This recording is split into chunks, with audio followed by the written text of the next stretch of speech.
Isang kilalang tinatawag na beauty doctor ang kabilang sa mga hinahabol ngayon ng Social Security System, SSS.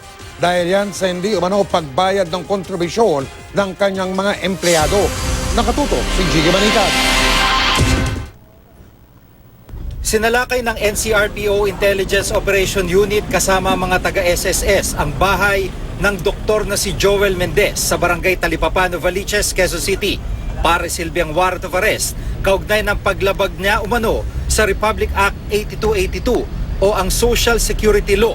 Pinatawa ng Quezon City RTC Branch 88 si Dr. Mendez ng 6 na taon at 1 araw hanggang 7 taong pagkakakulong dahil sa hindi umano niya pagre-remit ng SSS contribution ng nasa 40 empleyado sa kanyang beauty clinic. Aabot sa 1.8 million pesos ang hindi na-remit ni Mendez. Halos 1 oras sinuyod ng mga otoridad ang bahay pero walang doktor. Ang kanyang tauhan, wala raw ideya kung nasaan si Mendez. Pinuntahan din ng mga otoridad ang isang nagangalang Peter Nicolas Tunjis sa isang exclusive subdivision sa Quezon City para arestuhin dahil din sa paglabag sa Social Security Law. Pero ayon sa kanyang kapatid na si Kristen, hindi raw doon nakatira si Tunjis. Kay Kristen raw ang naturang bahay. Git niya, matagal na silang hindi nag-uusap ng kanyang kapatid.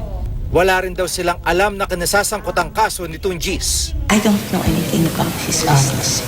Okay. I'm not friends with him.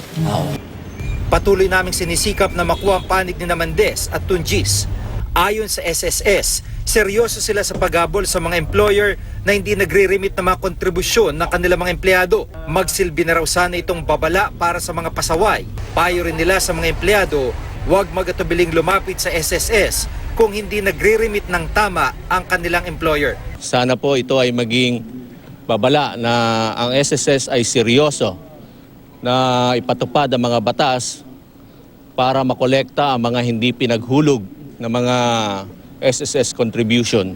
Gigi Manica, Nakatutok, 24 Oras.